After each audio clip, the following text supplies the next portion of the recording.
To prep for Jewell, I did something a bit of the inverse of what I normally do. I usually focus on the character's strengths and their beliefs, and the focus a lot for him was on his doubts and his faults, because it makes the acts of heroism that much more poignant. And when the world hates him, the fact that he grew stronger. You can watch the tapes from interviews when he thought he was a hero to months later when he was thought to be a villain. He's actually a lot stronger of a person, a lot more grounded, which says so much about his character and is an incredible reminder of what a hero is. And it has nothing to do with looking good or the Hollywood stereotype of heroes. It's got nothing to do with it.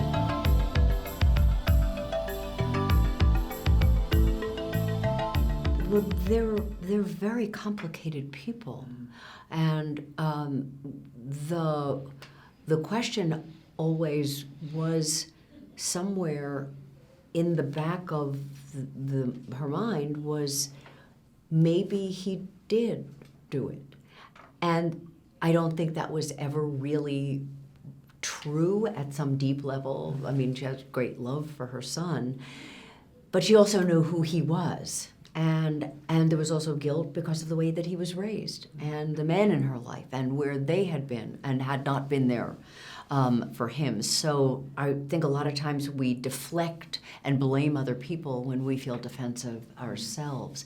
You focus on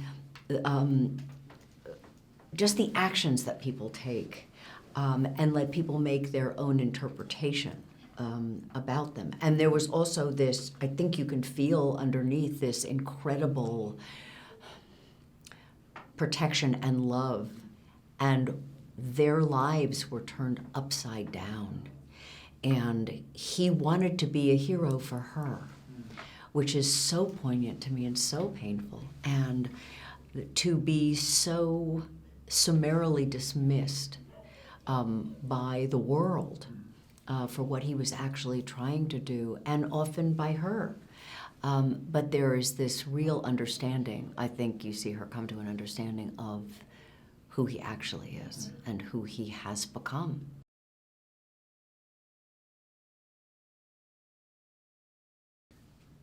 He sort of goes from, because he believed that from the beginning that it couldn't have been, like from the first day, he said it couldn't have been this guy. It couldn't have been Richard Jewell. There's no way Richard Jewell, what we know about him, could he have done this?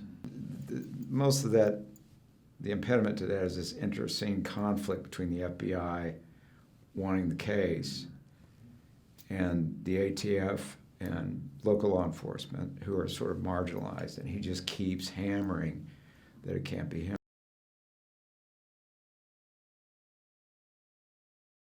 When it became on him, it was like, he's living in the woods and they can't find him. And he became a bit of a hero, which is the scariest part. Yeah. You know what I mean? Like the guy, because also when they were chasing him, they hadn't linked the bombings of the abortion clinic and the gay and lesbian club, the abortion clinics, with Olympics. But your character was the one who said because of the plate, that was the reasoning that actually the person who did this bombing must have done this one too. Yeah. Otherwise, he wouldn't have. He wouldn't have taken responsibility for it.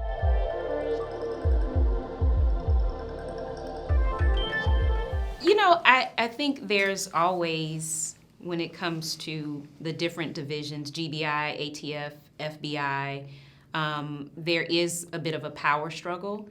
But I think that there were some things that had happened prior to, like Waco, that were not handled in the best possible way. And so as far as the FBI was concerned, they really wanted to come in and make sure things were taken care of properly.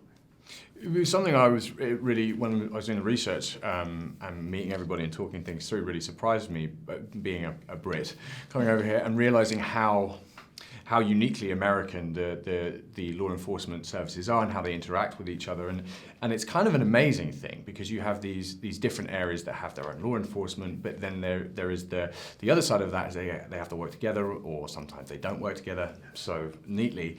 And I found that to be like a really interesting part of yes, the positive and the negative of that and how it feeds into our stories.